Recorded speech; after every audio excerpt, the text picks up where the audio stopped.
Senhor esteja convosco.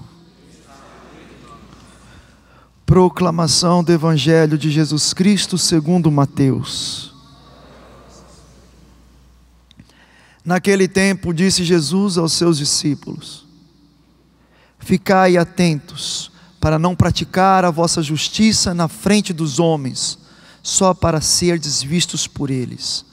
Caso contrário, não recebereis a recompensa do vosso Pai que está nos céus. Por isso, quando deres esmola, não toques a trombeta diante de ti, como fazem os hipócritas nas sinagogas e nas ruas, para serem elogiados pelos homens. Em verdade vos digo, eles já receberam a sua recompensa. Ao contrário, quando deres esmola, que a tua mão esquerda não saiba o que faz a tua mão direita, de modo que a tua esmola fique oculta. E o teu Pai, que vê o que está oculto, te dará a recompensa.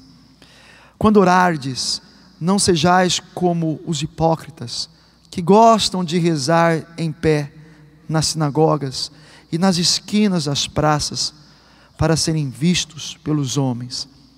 Em verdade vos digo, eles já receberam a sua recompensa. Ao contrário, quando tu orares, entra no teu quarto, fecha a porta e reza ao teu Pai que está oculto. E o teu Pai, que vê o que está escondido, te dará a recompensa. Quando jejuardes, não fiqueis com o rosto triste como os hipócritas. Eles desfiguram o rosto para que os homens vejam que eles estão jejuando. Em verdade vos digo, eles já receberam a sua recompensa. Tu, porém, quando jejuares, perfuma a cabeça e lava o rosto, para que os homens não vejam que tu estás jejuando, mas somente teu Pai que está oculto. E o teu Pai, que vê o que está escondido, te dará a recompensa. Palavra da salvação.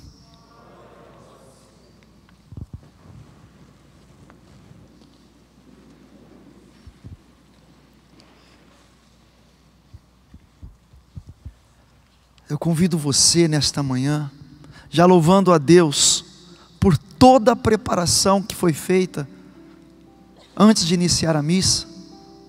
Louvo a Deus, já que o convite da liturgia é a oração, para que possamos colher os frutos que vêm do coração de Deus.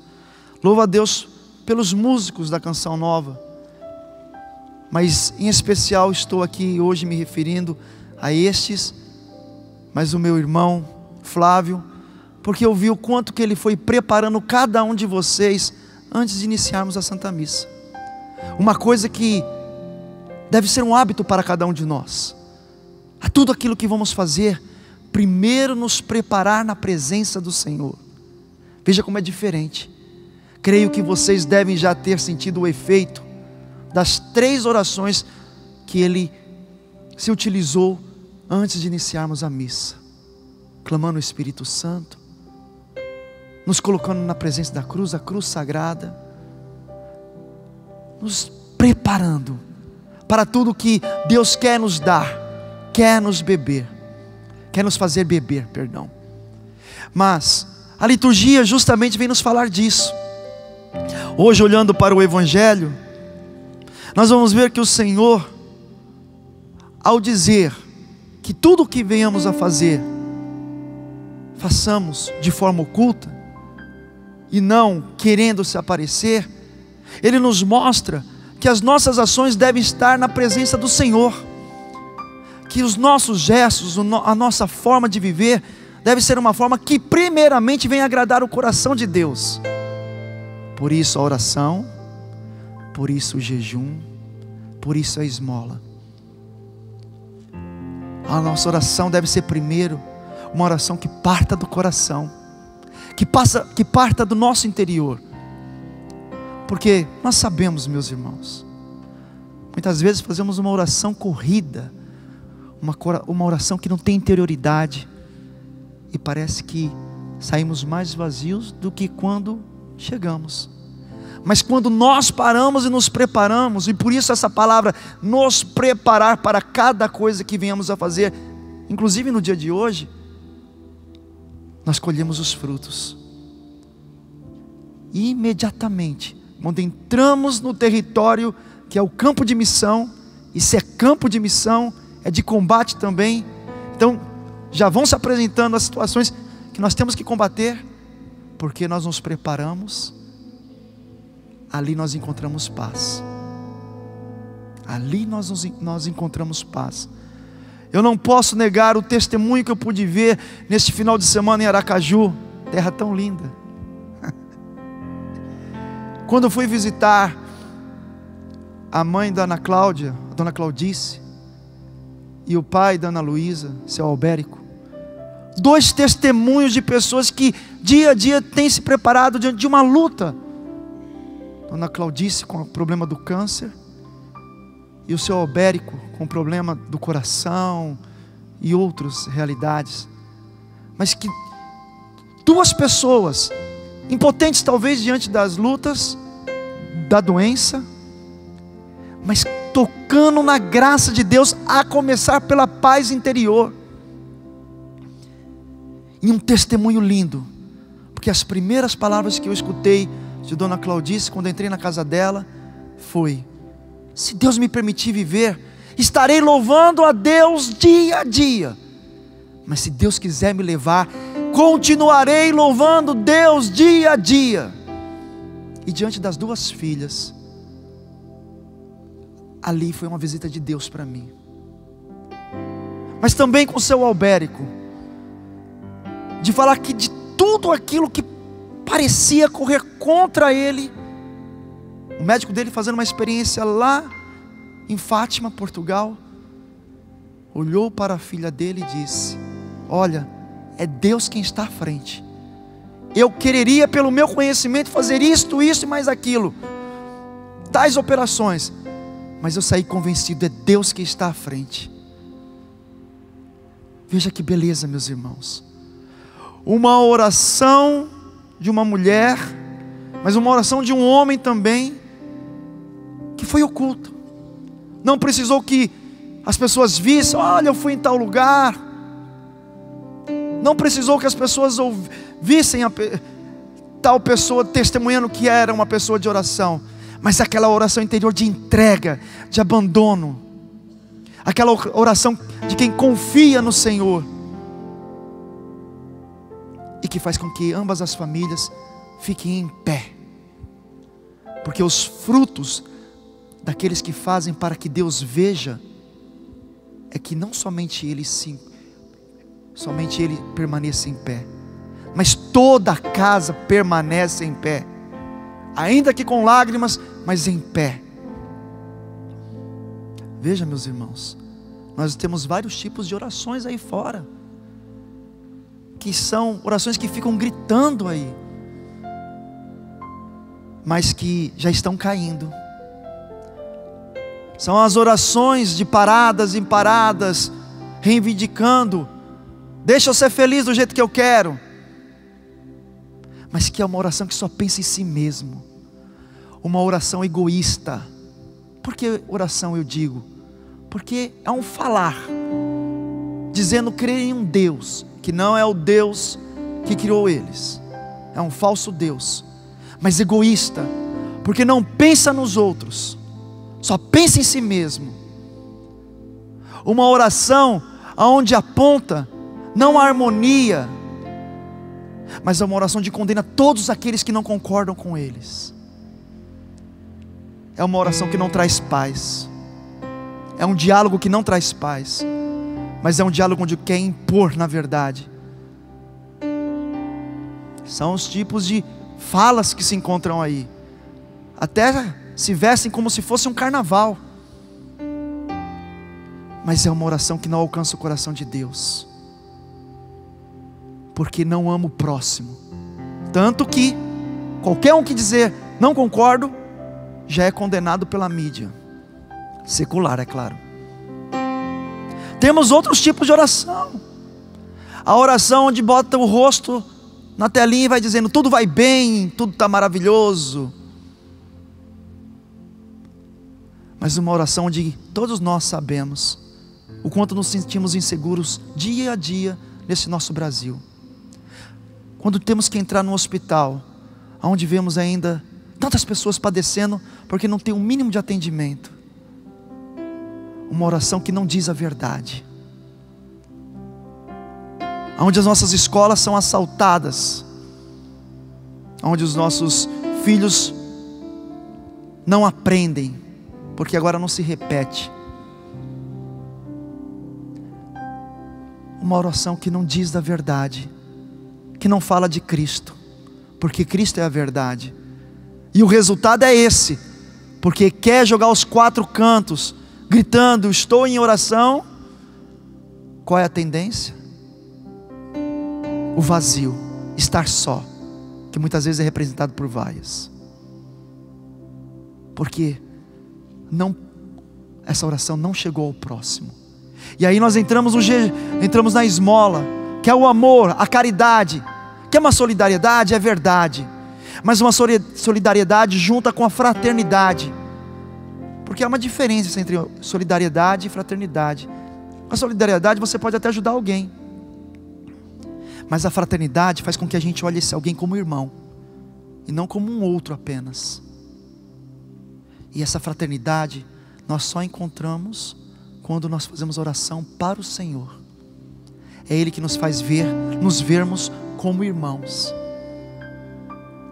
E por fim o jejum que nos leva a nos esvaziar.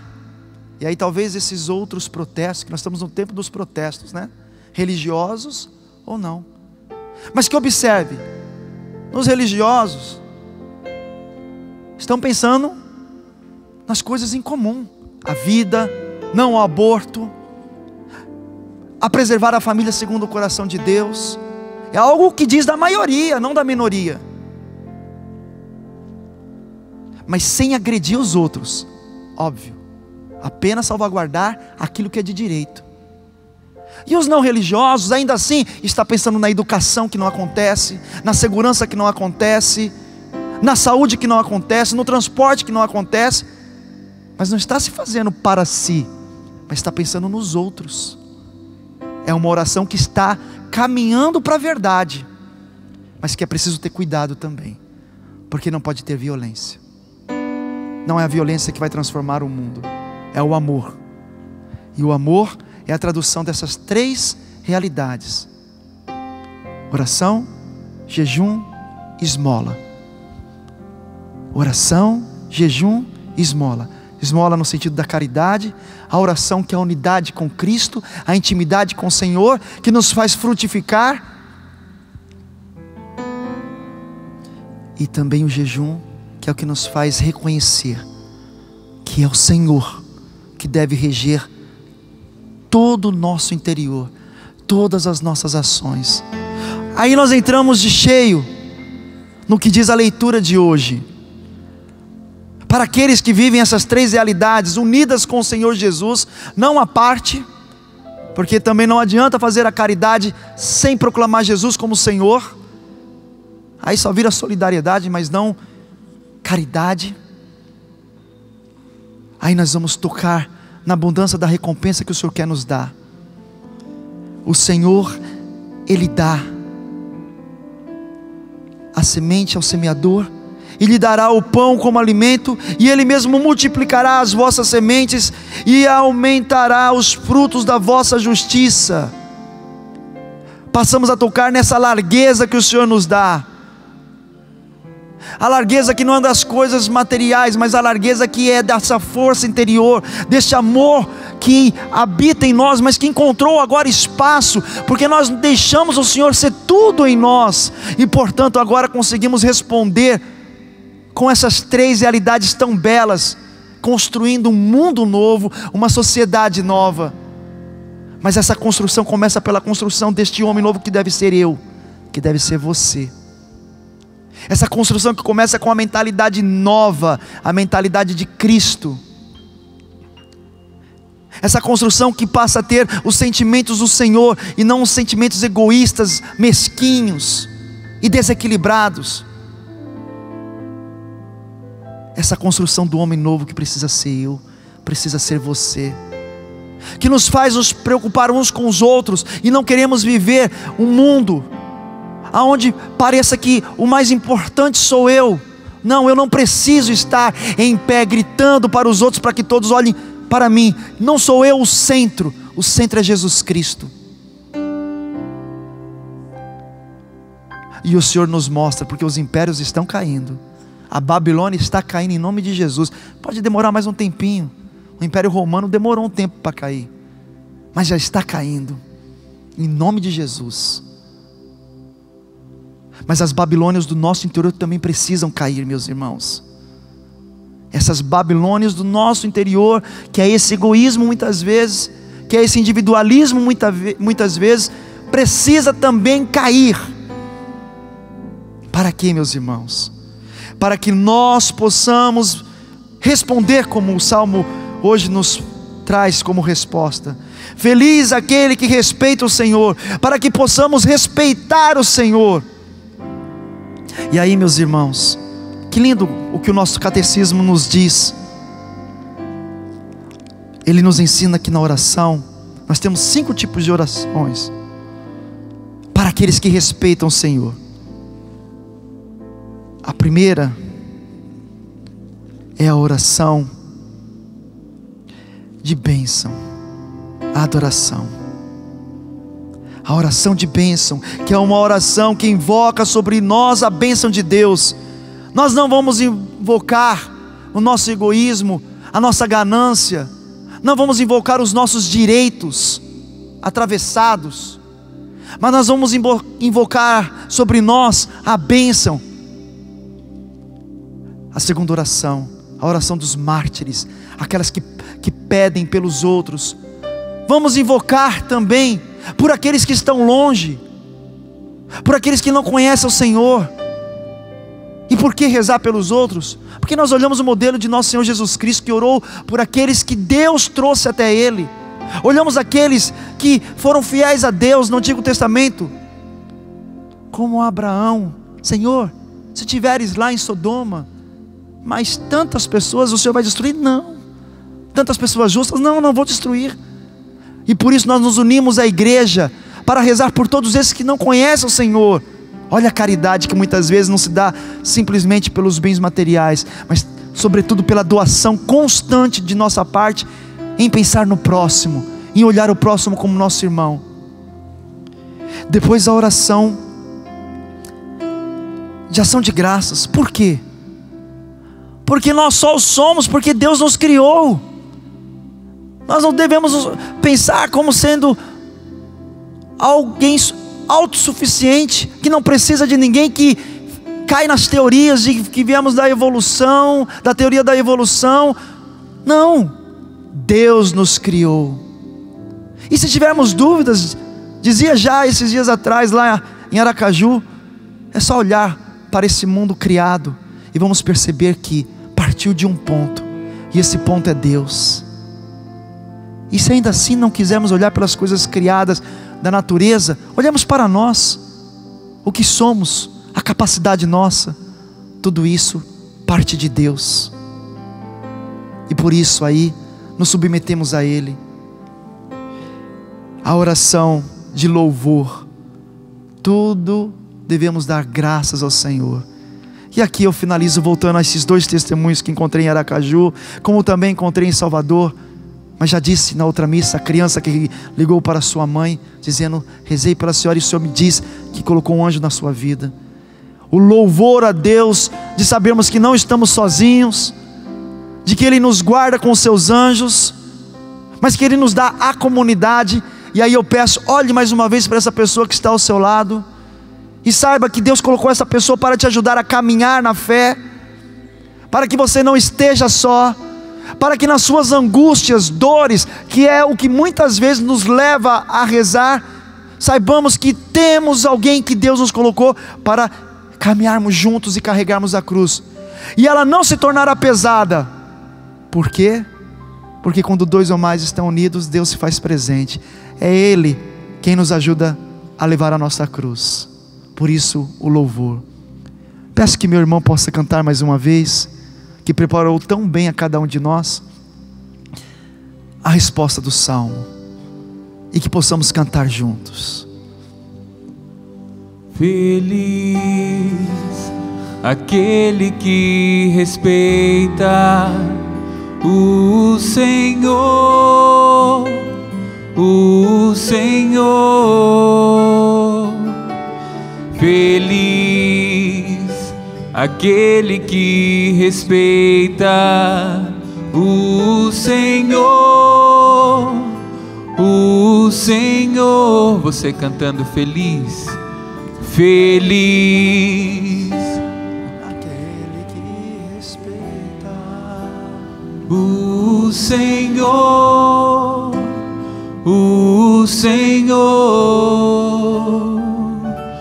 Feliz aquele que respeita o Senhor, o Senhor.